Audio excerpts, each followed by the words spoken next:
All right, guys, it's Kyle T. Mosley of HBCU Legends on Sports Illustrated's Fan Nation. You know, we bring you the legends as well as the future legends of our sports scene. And I've been touting his name all season long already, as well as what's been happening on the East Coast. You know, us guys in H-Town, we kind of SWAC heavy, and we love the SWAC, but you know, he got some SWAC blood in him. We just gotta let him talk a little bit about it. But this is a guy that you guys need to learn and know very well. Is none other than Benedict College's Coach Chennis Berry. How you doing, Coach? Oh, blessed, man. Thanks for having me, man. How you doing today?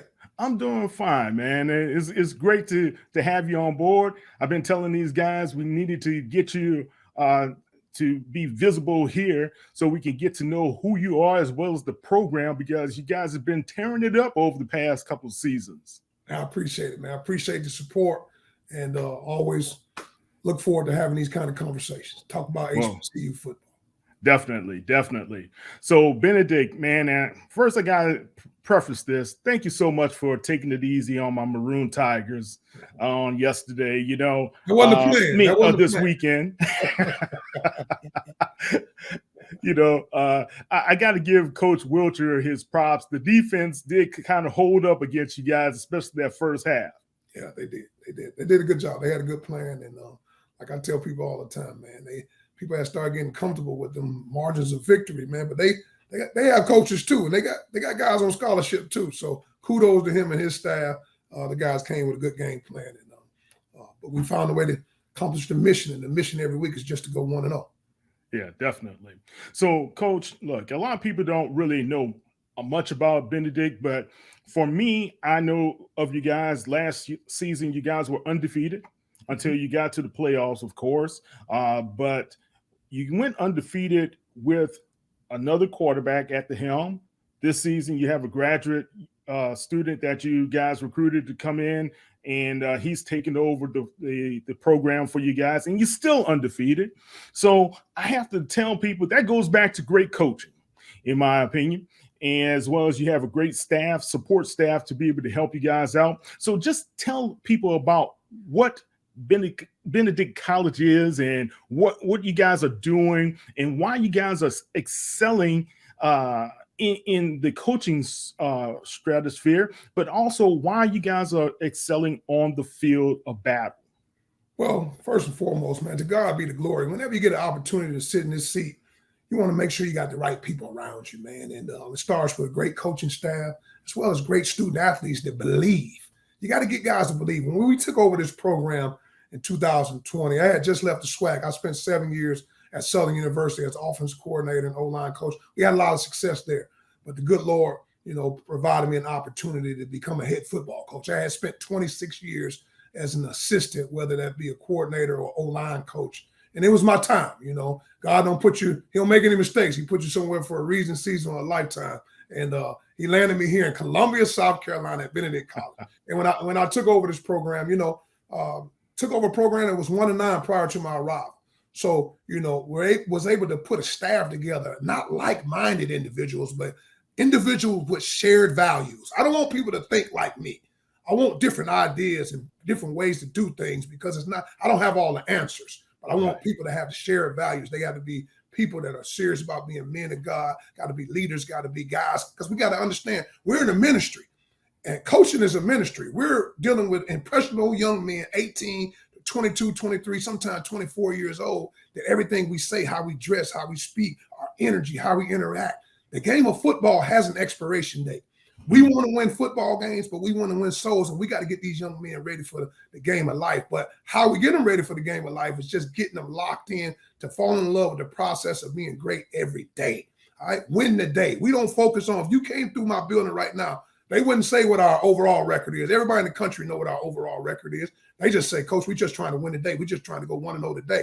And I believe if we can stack days, all right, and let this day turn into weeks and weeks and turn into months, you look at it when it's all said and done at the end of the year, turn into a great year. So, like I say, more than anything, just getting guys to believe, coaches to believe, players to believe. And I think we've done a good job of that. And it starts with the belief. You know, when you're taking over a program we took over, man, you got to get young men to believe in your program. We don't want a good football team. Those are teams that win every now and then. We want a good football program that wins consistently year in and year out.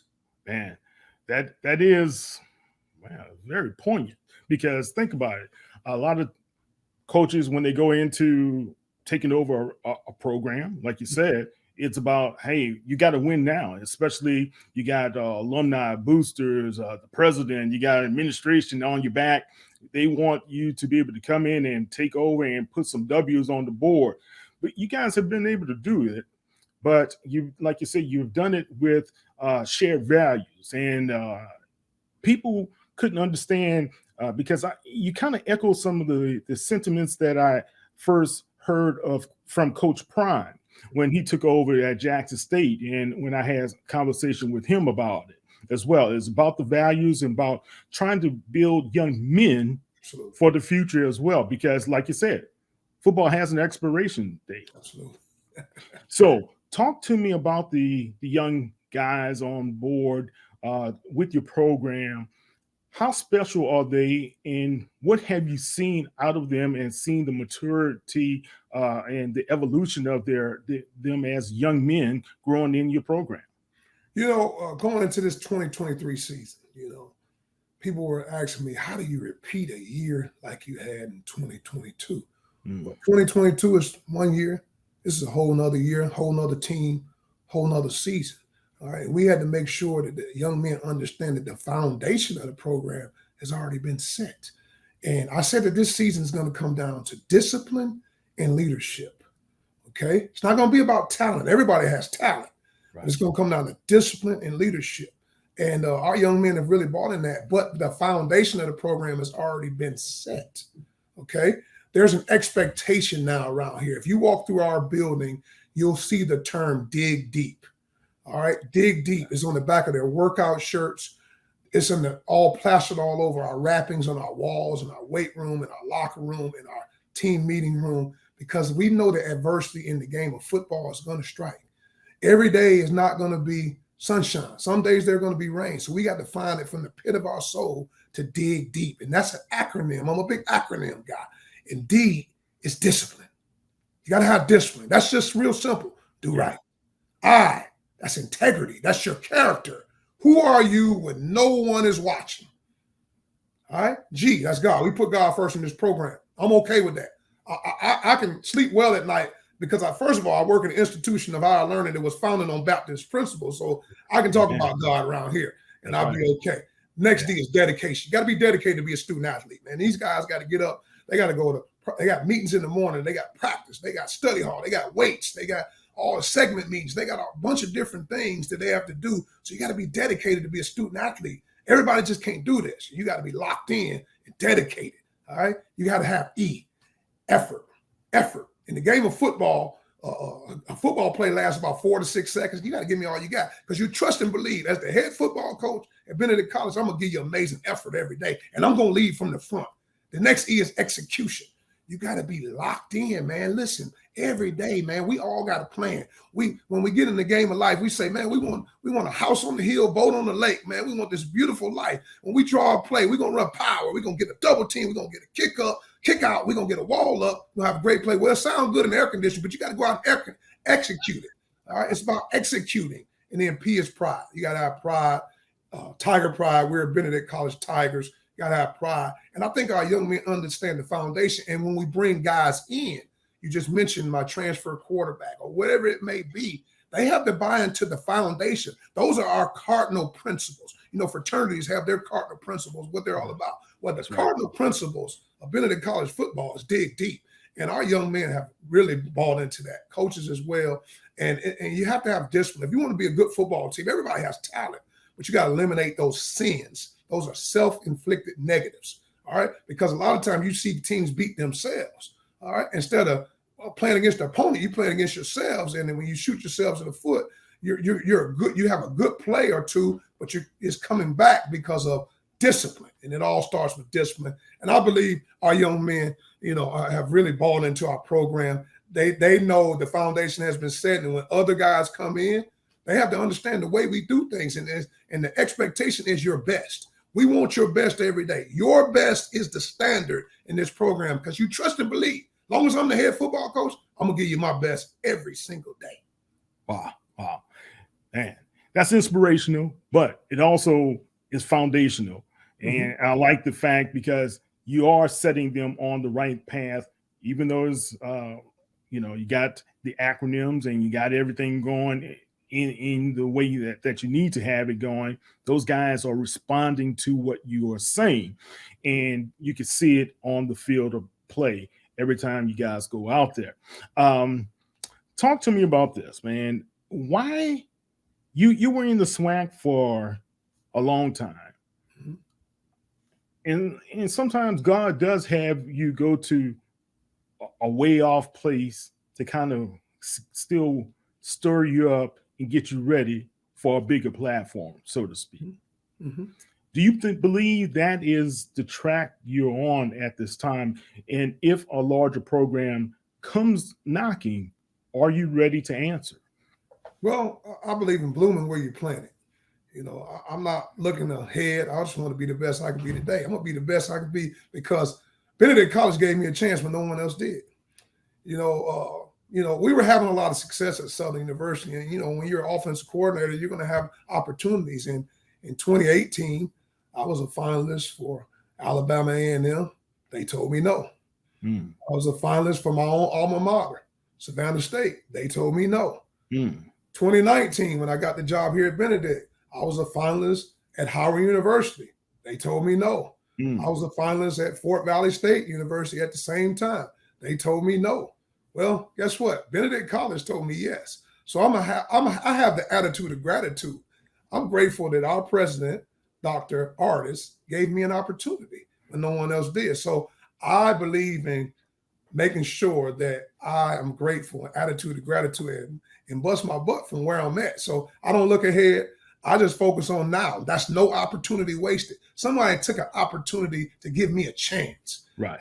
And that's when if somebody give you a chance, you owe it to them to give it all you got. And whatever the good Lord decide, I want to lead the program better than it was before I found it. And I trust and believe. I think we're definitely heading in the right direction. But I love this football team. I love this program. I love this city of Columbia. You're talking about, man, we're in SEC town, man. University of South Carolina right around the corner. That's right. I love football. The media has been amazing to our program in the community, man. Listen, when I first got here, man, nobody wasn't talking about anything, man. Now I go to Walmart, the grocery store, wherever I go. I mean, I got people, different races, different diversity, all talking about go Tigers, man. I love what you guys are doing in the program. This is a great time, man. I'm down south, man. I'm happy. But at the same time, man, I'm just focused on this team, this program right now. And whatever the good Lord tells me in the future, I'll listen. I'm a listener, man. I'm a people guy, man. I like people, man. So I like talking anyway, man. But ultimately, at the end of the day, I owe it to these people that gave me an opportunity to give it all I got. And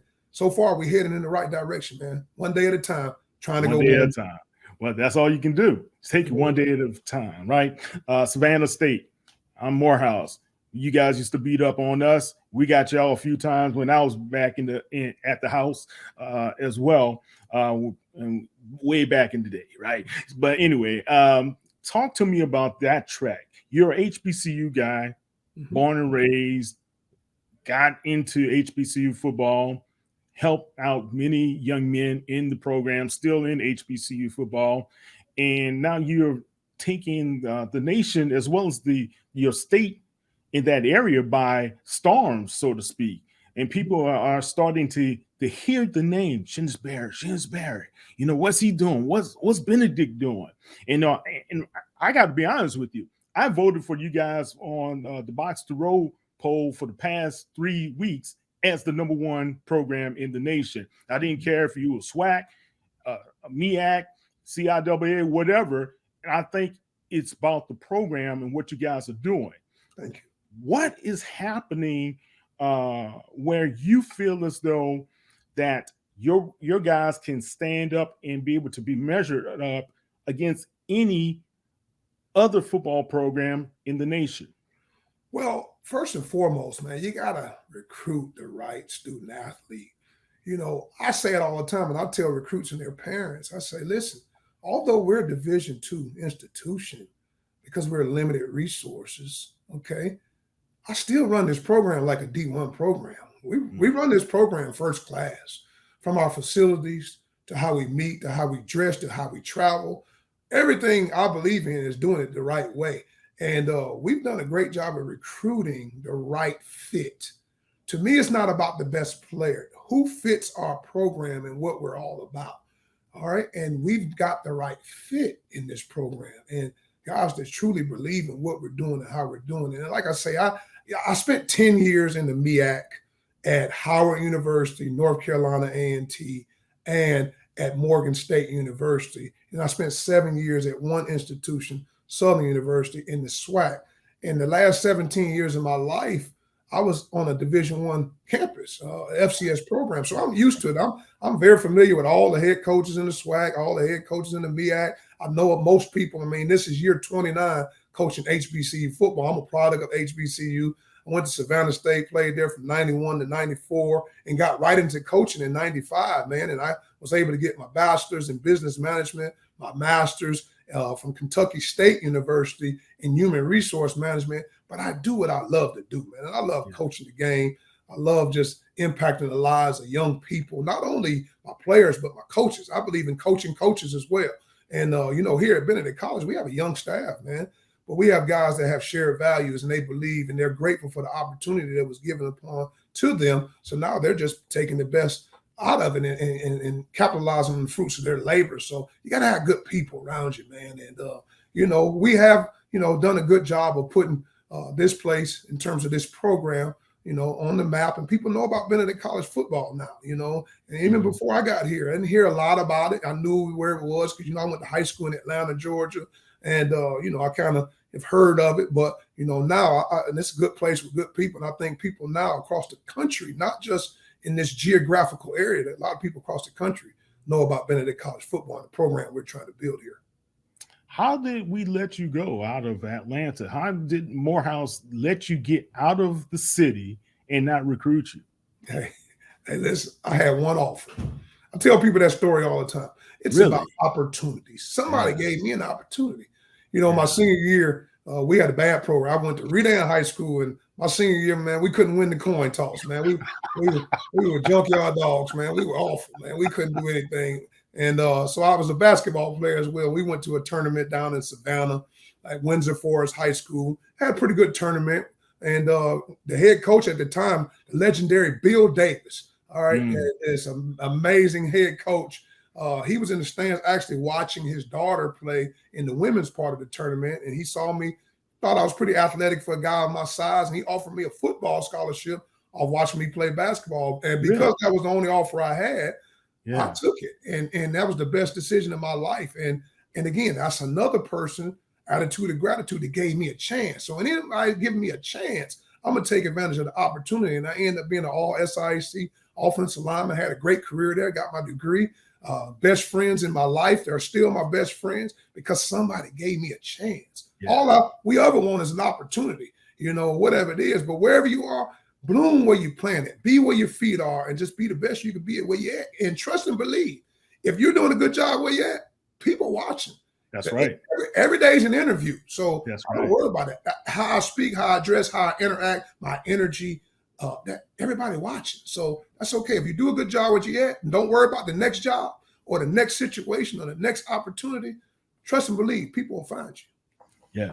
Well, let's talk about opportunity. One legend that was big on talking about opportunity and spoke life into another legend and many, many, many, many legends. That's Eddie Robinson. Eddie Robinson. And Coach Rob spoke that into Doug Williams, as well as James Shaq Harris. And congratulations to those gentlemen, because guess what? They gave me the opportunity to do the first interview here at HBCU Legends. And since then, we've been able to grow. But when I wanted to segue into the opportunity side, because you had that opportunity at the HBCU Legacy Bowl to be able to coach this past season and talk to the people why that's an important bowl game for HBCU Legends. HBCU football players, that they could be able to grow and get noticed and be able to kind of start off their career professionally, especially if it's not just NFL. It could be XFL and USFL is merging, but it could be done some way, shape, or form. First of all, shout out to Doug Williams and Shaq, man. I've spent the last 2 years at the Legacy Bowl, actually, and and what a first-class event for those young people. And not only opportunities, like you say, for the NFL, the XFL, USFL, and things of that nature, but also the job opportunities. With that career fair that they put on there, what a first-class event, man. And from the time you're there, the first year I went, I was actually the head coach here at Benedict, but a good friend of mine, Willie Simmons, who you know very well from FAMU, their staff was the staff for Team Robinson, and he didn't have a line coach at the time. He had some transitions amongst his staff. So he asked me if I would have come for that week, and I actually went as assistant that first year. So when I got back, man, I encouraged my staff. I said, listen here, guys, if we go ahead and win this thing, we might have an opportunity to take our staff there to represent next year. So that was encouraging to our staff, and they rolled their sleeves up, and we found a way to win our league. So we were invited back, and now I have the opportunity to be a co-head coach with Coach Eric Dooley at Southern University. And what a great experience, man. That opportunity is for those young men. I tell them all the time, the opportunity of a lifetime only lasts the lifetime of the opportunity. And the opportunity is now. You have 32 teams that come there to watch, and you got eyes on you every day. So everything, how you dress, how you speak, how you interact, all those life lessons that I try to instill in my program here at Benedict College, I was pouring that into those guys that I only knew for a week. And they understood that because, man, I tell you what, every day's an interview. What a great experience, first-class event. And I always encourage young men to play well, put good stuff on film for your senior year, and you have an opportunity to get in front of those people at the Legacy Bowl, man. And like I say, they do a great job. They have the combine now, and they also have the game, a lot of media attention. What a great venue that we get a chance to play and practice at Tulane, man. So first and foremost, it's a great deal. I love what they're doing there. My defensive lineman, Lubert Danellis, has already been accepted, ask you about him. Yeah. For that game, and he is all that and more. And I know he's going to do an amazing job when he goes there. But first thing first, we got to play a great senior year and continue to finish this out. But we have a couple more guys that one of our starting corners, man, he's had at least 12 to 14 NFL scouts come through here. Really? He's a 6'2" corner, 200 pounds, 4'4", I mean, he's a boundary corner. He's physical. He put hands on you, and he's a great football player. But he's already got his degree. He's a great person. I mean, he loves the game, and I'm just grateful to see guys get those opportunities. But I want to encourage, regardless of where you at, if you at Grambling, you at Southern, you at Benedict, you at Fort Valley State, whatever it is, you get an opportunity to go play in that game. Go play in that game because it does major marketing for HBCUs. You have all the scouts there to see you. Don't let anybody discourage you because that's a great game and it's a first-class, well-ran event, and you'll have a great experience and you'll meet friends for life there as well. Yeah, definitely. Look, you talk about the opportunities, but I know firsthand there were a couple of young men who did not participate in it, and now they say later they regretted not being there because they could have gotten more exposure or one-on-one time with these NFL scouts and executives, and they didn't get a chance to get selected. So I know that does help out once they're able to get in front of these guys and have these guys get to know who you are as a person. So it's very, very important. Talk about that young man that you just spoke about. I mean, Lubert, he had 7 sacks. This was before the Morehouse game, if I'm correct. He had 7 sacks already on the papers. So talk to me about how do you get a guy that's 6 feet tall to bend the way he's bending and be able to affect the passer the way he's doing? Well, we're at 5 games now. He's at 9 sacks because he had 2 sacks. Okay. 2 sacks versus Morehouse, and he has double-digit tackles for loss. I mean, he's just a really good football player. But before I start talking about him as a football player, I'm going to talk to you about the person he is. I mean, you're talking about you don't meet anybody like Lubert Danellis. Like, he is a humble young man, first of all. He's a hungry young man. He's been at Benedict now. This is his 3rd season. He has not made a B. It's all A's. He'll graduate in December. He's the strongest on the team in the weight room. He's the first in there, the last to leave. He takes care of his body. He is a great person. And obviously you cut the film on, he's a really, really, really good football player. Yeah. And you can play him inside at the 3, you can play him at the shade, you can play him at the 5, you can play him at the 7. The thing is, the other team just got to find out where he is, because we're going to move him around everywhere. And the biggest attribute he has, man, he plays with an amazing motor. He has great technique. He uses his hands well. He has great ball get off. He's just a good football player. And I'm glad he's playing for he can play. I've been in the SWAC and SIAC. He can play in any team in the country and do very, very well. So Lubert Ellis is getting all the fruits of his labor, and he deserves everything that he's getting. He deserves it. Yeah. He's a dynamic player, and I took notice of him, as well as the HBCU Legacy Bowl took notice of him, because he was the 3rd player to get an invitation. So congratulations and kudos to you and him for what he's been able to do. All right, Coach, let's talk about this, man. After, let's see, 5 games now, you guys have been unblemished record, right? And you guys have a difficult couple of games down the line, but we're not going to talk all the way down the line just yet. But what's happening also in your area, right down the street from you guys, your cousins there over at Allen, those guys are undefeated as well, doing very well. So what's happening in the whole area, and how's that going to help you guys when it comes to the recruiting efforts? Well, first and foremost, shout out to Teddy Keaton over there at Allen University. They're literally across the street. So anytime another HBCU is excelling, again, I'm about showing honor and to what they're doing. But I can't focus on his program. I got to focus on mine. But it's awesome to see in the area. I mean, you're in a town that they love football. You're in Columbia, South Carolina. Now, they did take their first loss this past week. They lost to Fort Valley State. So they're 4-1 right now, but what a great start that they're having over there at Allen University, man. So kudos to Teddy Keaton and his staff and the job that they're doing. And, I tell you what, it's going to be fun at the end of the year. That's later on, across that bridge when we get there, when we got 2 teams that are doing well, playing each other, that last regular season game of the year. But, in terms of recruiting, just being visible, we believe in a gas tank philosophy, which I go by. Gas tank philosophy is, in the Columbia, South Carolina, if I fill up our rental cars, we should be able to get about a 4 to 5 hour radius of this whole entire state.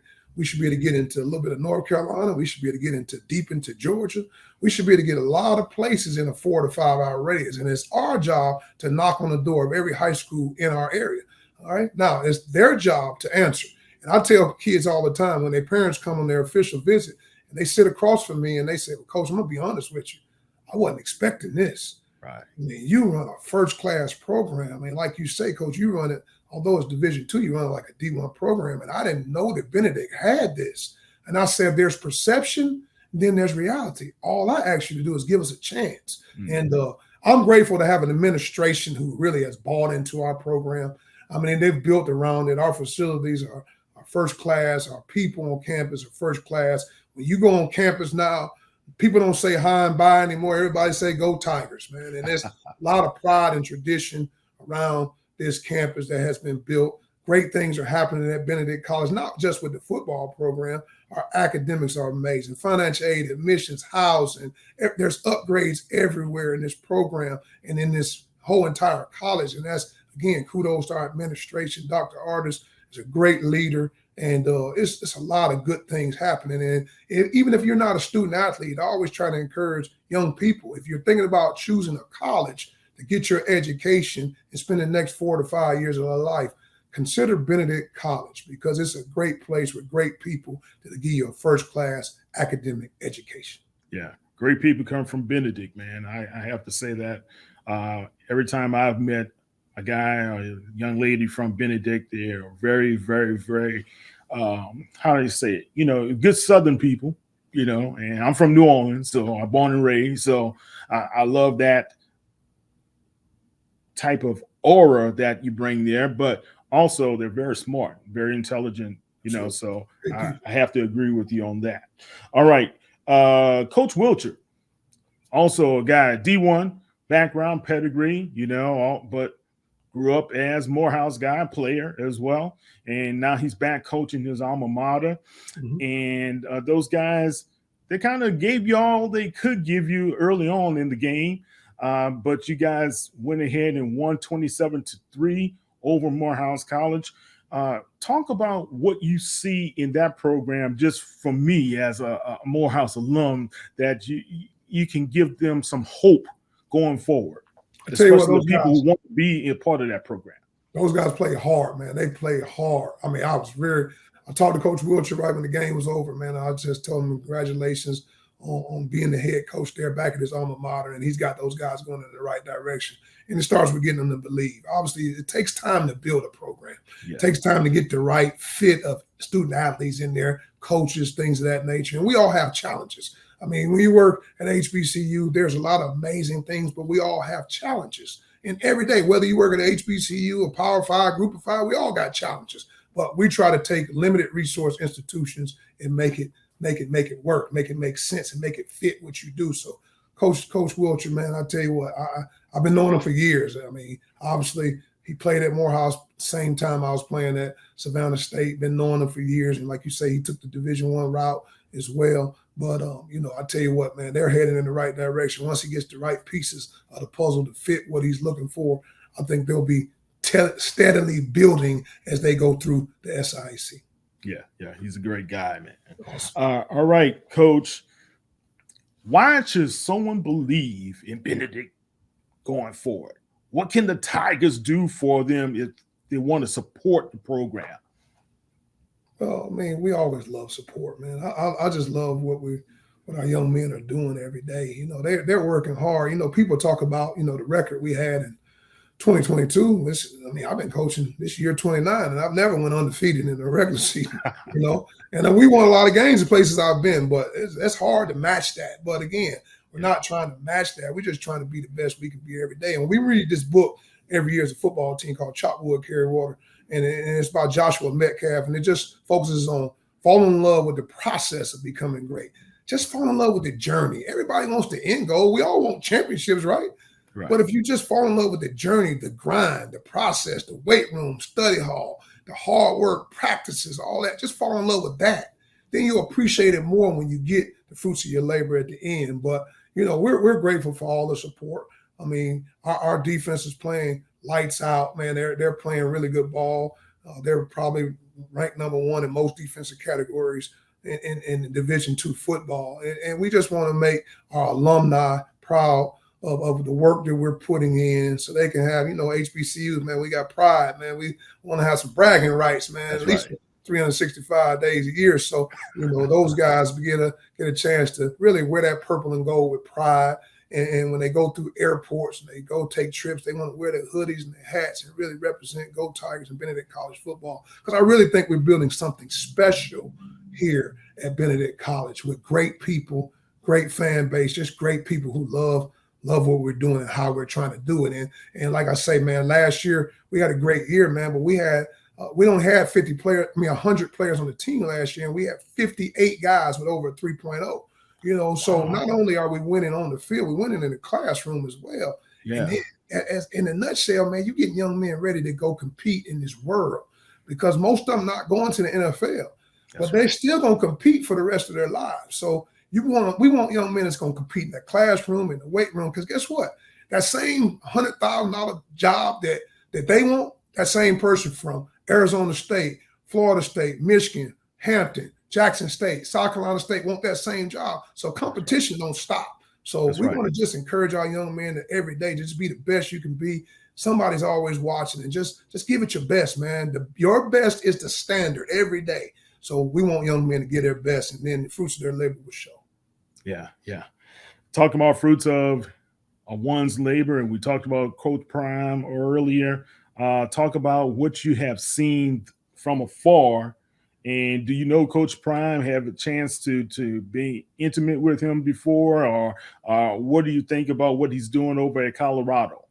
Well, I have not met Coach Klein in person.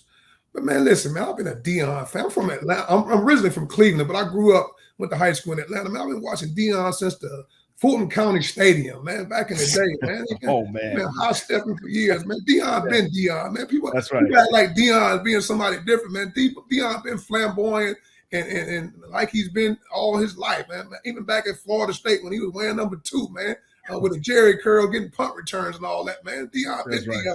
So I'm grateful to see that Deion got an opportunity. Jackson State provided him an opportunity when no one else did.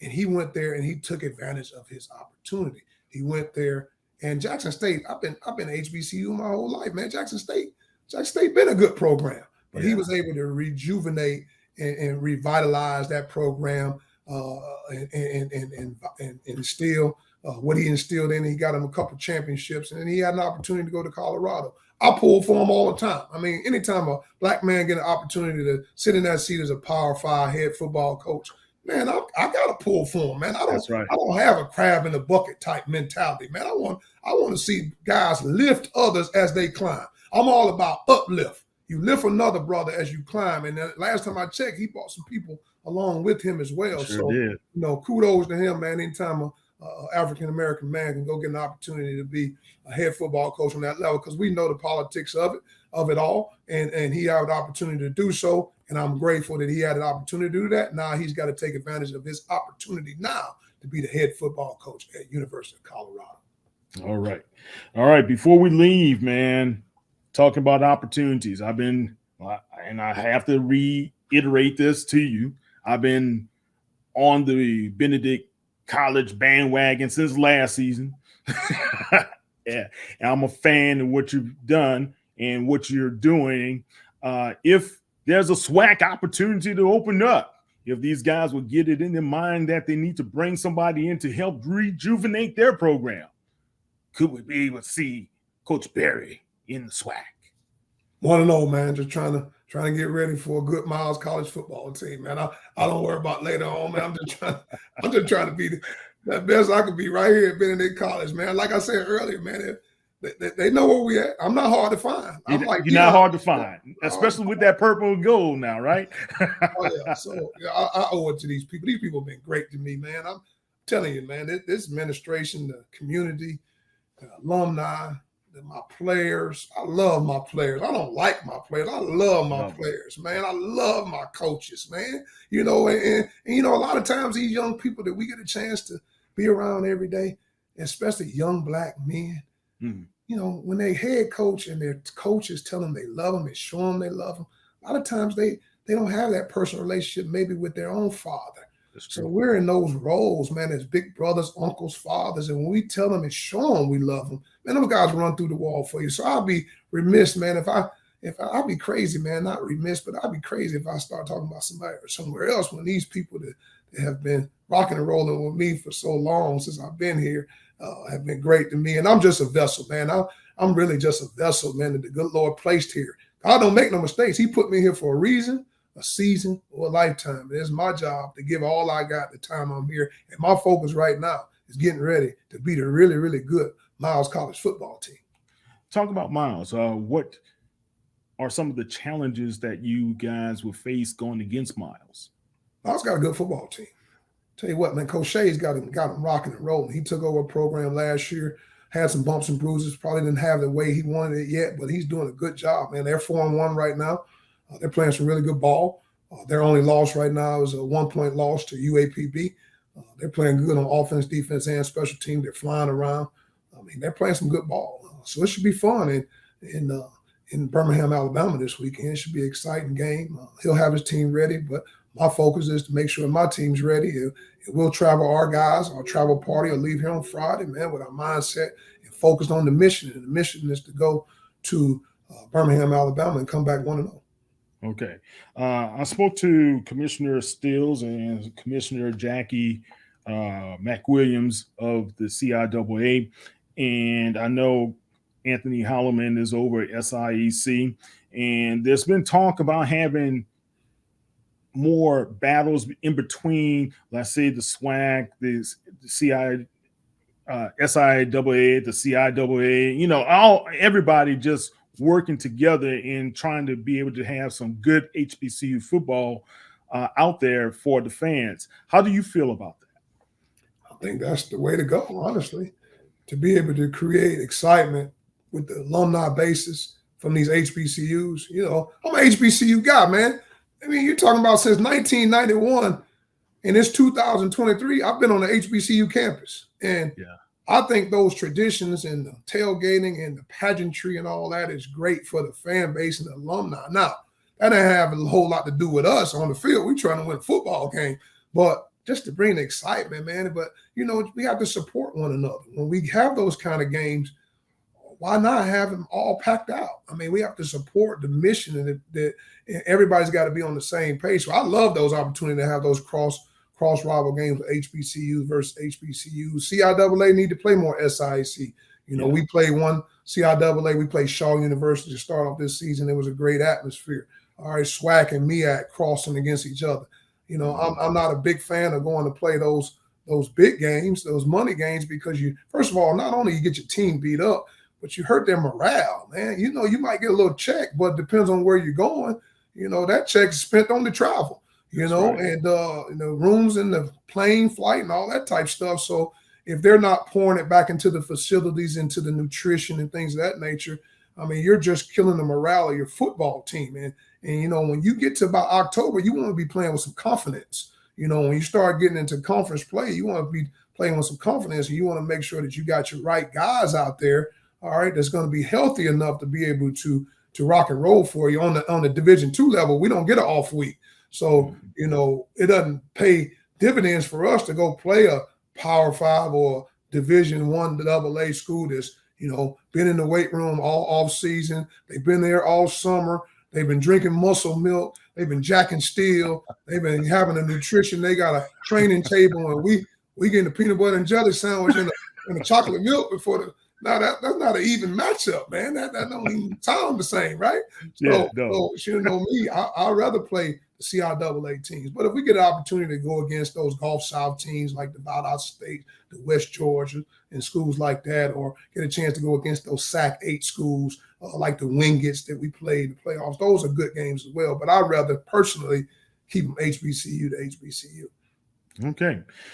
At the end of the season, what will people be saying about Benedict Tigers? Well, we'll find out real soon, man. We just gonna, again, man, I won't change, man. I'm just trying to fall in love with the process, man, and just trying to go 1-0 today.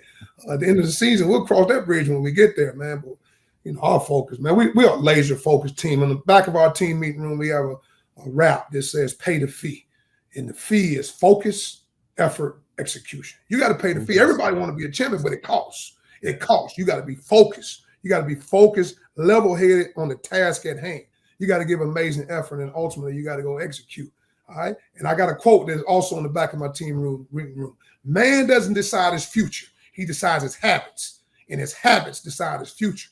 And typically, that means good habits, good future. Bad habits, bad future. I want to make sure that I'm putting the right habits in our players and our coaches, and they understand the opportunity is right now. And we got to do all we can do to win today, man. We won't look ahead.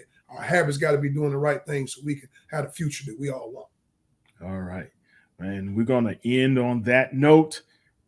Coach Berry, I appreciate you. Thank you very much for spending time with us at HBCU Legends. And kudos to you, your program, and everything that you guys are doing. And hopefully this is not the last time you and I will have a chance to chat it up. I always tell people, hey, we got to meet now. We're family from here on. That's right. Hey, listen, man, first of all, thanks for having me. I'm available anytime that have an opportunity to talk about my coaches, my players, my program.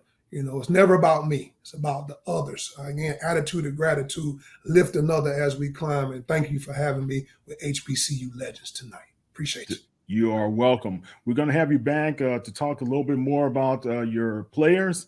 And we kind of put the spotlight on those guys, especially the guys who will have a chance to go into the HBCU Legacy Bowl or any other postseason bowl all-star affair. I'm Kyle T. Mosley of HBCU Legends. This is Coach Chennis Berry of the Benedict Tigers.